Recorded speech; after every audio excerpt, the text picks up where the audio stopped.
One of Warren Buffett's first bets was an investment in his own skill, a course on public speaking.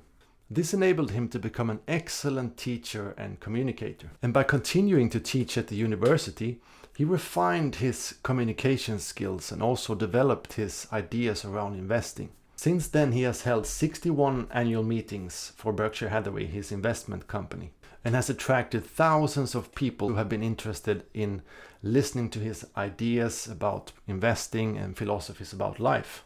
So communication for him became one of the most important intangible skills he could develop.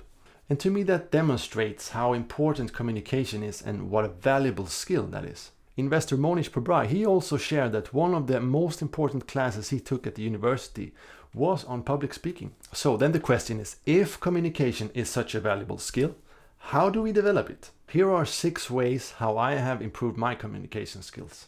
So the first one is improving our vocabulary by reading.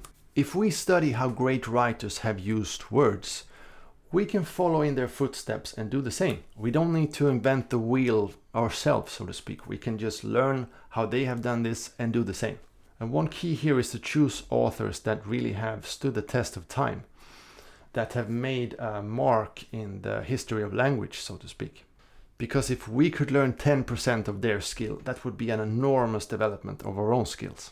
So number 2 is reading out loud. And this is something that I've been experimenting with the last year. So right now I'm reading this book, Churchill by Roy Jenkins. And in the beginning I was mentally exhausted only after reading 1 page because the language is quite advanced.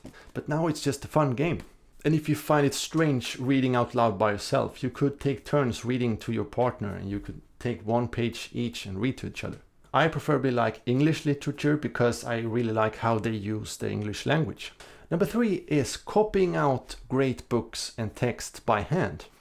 This is a technique that was used both by Benjamin Franklin and Jack London, who wrote The Call of the Wild.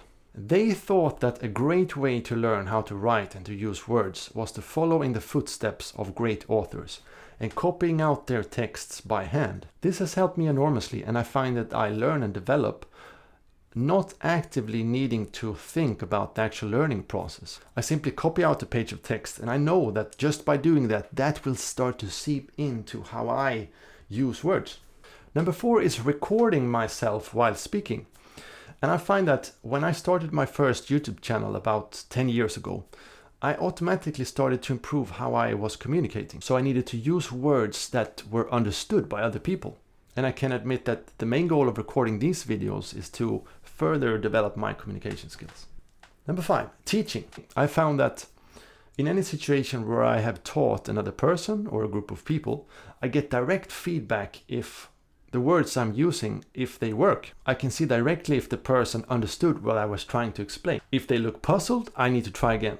If they still look puzzled, I need to try again using different words.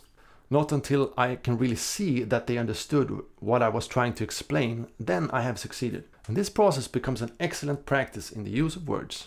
Number 6 is writing. I find that when I write, I naturally get to use the skills that I have practiced. This is a great opportunity to let the mind loose, go deep into subjects and trying to convey a message.